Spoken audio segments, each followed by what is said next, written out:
Assalamualaikum warahmatullahi wabarakatuh. Kami dari kelompok 2 pemasaran farmasi yang beranggotakan Ainisha Rahmi, Asmarani, Emelina Fitri Primawanti, Nurul Hasanah, Rahma Maulidia Fitri, dan Tri Rahmi Apriliza dengan dosen pengampu Bapak Dr. Andus Rahmanuddin APT MBA. Adapun pokok pembahasan yang akan kami jelaskan yaitu yang pertama, segmentasi, target dan posisi pasar. Yang kedua, atribut positioning dan benefit positioning. Dan yang ketiga, ada pengertian perilaku konsumen dan faktor-faktor yang mempengaruhinya. Pertama, kami akan membahas mengenai pengertian dari segmenting targeting position, di mana pengertiannya adalah salah satu model pemasaran yang penerapannya melibatkan 3 tahapan. Yang pertama itu ada melakukan segmentasi pasar, yang kedua menargetkan segmen yang diyakini, yang paling menguntungkan, yang terakhir memposisikan produk yang dijual dengan cara yang paling bernilai. Selanjutnya segmentasi pasar atau segmenting atau segmentation. Jadi tahapan segmenting atau segmentation dilakukan dengan membagi pelanggan menjadi sekelompok orang dengan karakteristik dan kebutuhan yang berbeda. Nah, untuk melakukan segmentasi pasar, kamu bisa menggunakan pendekatan. Tidak berdasarkan ini yang pertama demografis, geografis, psikografis, dan juga perilaku. Contohnya di sini, perusahaan susu untuk anak kecil, namun segmen pasarnya siapa? Jadi, apakah balita atau bayi di bawah usia 3 tahun, atau balita, bayi di bawah usia 5 tahun, atau untuk usia 5 tahun ke atas. Nah, untuk mengetahuinya, perusahaan melakukan segmentasi pasar. Nah, untuk selanjutnya yang B itu menentukan target atau sasaran, atau bisa disebut juga dengan target. Jadi, pada tahapan kedua dalam model segmenting targeting positioning adalah menentukan segmen mana yang akan menjadi target pemasaran. Nah, untuk mengevaluasi dan memilih target, ada beberapa hal yang harus mempertimbangkan, seperti ukuran, profitabilitas, aksesibilitas, fokus pada manfaat, dan juga perbedaan. Contoh untuk tahapan kedua itu ada melakukan program komunikasi yaitu roadshow ke posyandu-posyandu yang diselenggarakan di wilayah Jawa dan Sumatera dan mencakup sekitar 330 posyandu serta melakukan banyak kegiatan sampling agar calon konsumen dapat mencoba produk Denikau. Yang C, memposisikan produk atau positioning. Pada tahapan positioning dapat diartikan menentukan bagaimana produk atau brand kamu direpresentasikan dalam benak pelanggan potensial. Tujuannya tentu agar produk atau brand kamu dilihat lebih unggul dari kompetitor. Nah, untuk merumuskan positioning, perhatikan beberapa tips berikut. Yang pertama, ada tawarkan solusi. Yang kedua, USP atau disebut juga dengan Unique Selling Proposition. Dan yang ketiga, kembangkan kampanye pemasaran yang spesifik. Contohnya, susu Denikau sampai saat ini menjadi market leader dan memperoleh market share hampir 50%. Susu Denikau mampu menjawab kebutuhan para ibu dalam memenuhi kebutuhan nutrisi bagi anak-anaknya selama periode emas pertumbuhan. Denikau merupakan susu bubuk berkualitas dan bergizi yang mengandung low gas formula serta diperkaya vitamin A, B1, B3, B6, B9, C, D, E, dan K, kalsium, iron, biotin, dan zinc yang mendukung standar pemenuhan bergizi baik.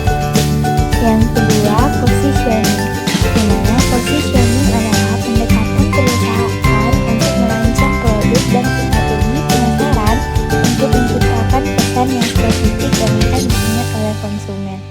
Atribut positioning adalah untuk memposisikan produk dengan memperhatikan atribut atau sifat, misalnya simbol, lambang, ukuran, warna, dan juga keberadaan. Pemilihan atribut yang akan dijadikan basis positioning dibagi menjadi 7 kriteria. Yang pertama, derajat kepentingan. Artinya, atribut tersebut sangat bernilai di mata sebagian besar pelanggan.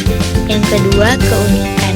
Artinya, atribut tersebut tidak ditawarkan perusahaan dibandingkan dengan pesaingnya. Yang ketiga ada superioritas. Artinya, atribut tersebut lebih unggul daripada cara-cara lain untuk mendapatkan manfaat yang sama. Yang keempat, dapat dikomunikasikan. Artinya, atribut tersebut dapat dikomunikasikan secara sederhana dan juga jelas, sehingga pelanggan dapat memahaminya. Yang kelima ada preemptif.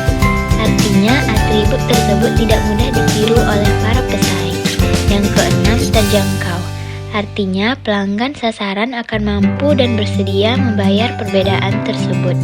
Yang terakhir, yang ketujuh, kemampuan. Artinya, perusahaan bisa memperoleh tambahan laba dengan menonjolkan perbedaannya.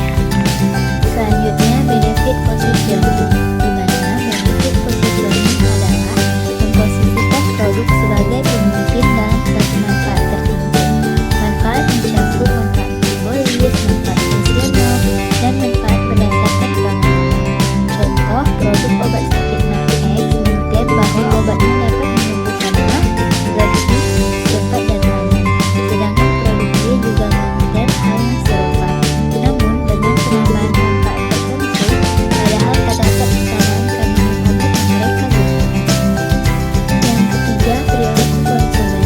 Perilaku konsumen adalah proses dan aktivitas ketika seseorang berhubungan dengan pencarian, pemilihan, pembelian, penggunaan, serta pengevaluasian produk, dan biasa demi memenuhi kebutuhan dan keinginan.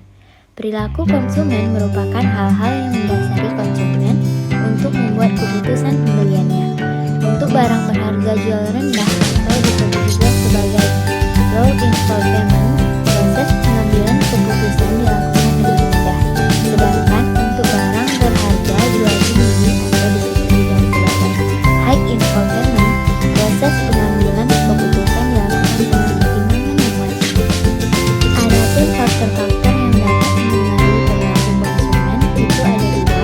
Yang pertama ada faktor internal dan yang kedua ada faktor eksternal. Nah, untuk yang faktor internal, yang pertama ada motivasi, di mana motivasi adalah kegiatan dalam diri seseorang yang mendorong keinginan individu untuk melakukan kegiatan-kegiatan tertentu yang diguna untuk mencapai suatu tujuan. Konsumen dengan kebutuhan dan hasrat biasanya akan lebih cepat menentukan pembelian suatu produk atau jasa dibandingkan dengan keinginan. Yang kedua itu ada ekonomi, di mana jika orang tersebut sedang memiliki uang yang lebih, secara otomatis ia akan membeli produk berkualitas yang harganya lebih mahal. Jika sedang tidak memiliki uang lebih, konsumen akan membeli produk yang harganya cenderung lebih murah atau bahkan akan mencari produk yang berisiko. Yang ketiga ada sikap. Bagaimana sikap seseorang terhadap produk atau merek mempengaruhi tindakan membeli atau menggunakan produk atau merek tersebut.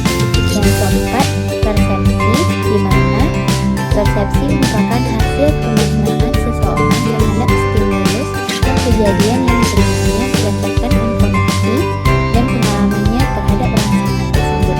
Nah, ketika seseorang menerima persepsi mengenai suatu produk yang baik, maka ia akan memiliki persepsi bahwa produk tersebut baik dan akan mencoba produk tersebut. Yang kelima itu ada integrasi, di mana integrasi merupakan kesatuan antara sikap dan tindakan dengan maksud respon atas sikap yang diambil. Perasaan suka akan mendorong seseorang untuk membeli dan perasaan tidak suka akan membuat seseorang untuk tidak membeli produk tersebut. Yang kedua itu ada faktor eksternal, di mana yang pertama ada kebudayaan. Faktor budaya terdiri dari kultur, subkultur, dan kelas sosial. Faktor-faktor budaya mempunyai pengaruh yang paling luas dan mendalam terhadap perilaku konsumen, karena seseorang cenderung akan mengikuti budaya di daerah tempat tinggalnya. Yang kedua itu kelompok sosial dan kelompok referensi, di mana maksudnya adalah kelompok sosial adalah kesatuan sosial yang menjadi tempat individu berinteraksi satu sama lain karena adanya hubungan di antara mereka. Sedangkan kelompok referensi adalah kelompok sosial yang menjadi ukuran seseorang untuk membentuk kepribadian dan perilaku. Kedua jenis kelompok tersebut berpengaruh dalam penentuan pembelian barang karena seseorang akan mencari mengetahui latar inti dari produk yang dimiliki anggota kelompok lain. Yang terakhir itu ada keluarga, di mana keluarga inti menunjukkan lingkungan keluarga yang meliputi ayah, ibu, dan anak-anak yang hidup bersama. Dengan arti lain, kelompok paling kecil di dalam kehidupan masyarakat tetapi mempunyai peranan terbesar dalam menentukan sikap dan perilaku seseorang, terutama pada pembelian sebuah produk. Nah, seseorang yang sudah memiliki anak pasti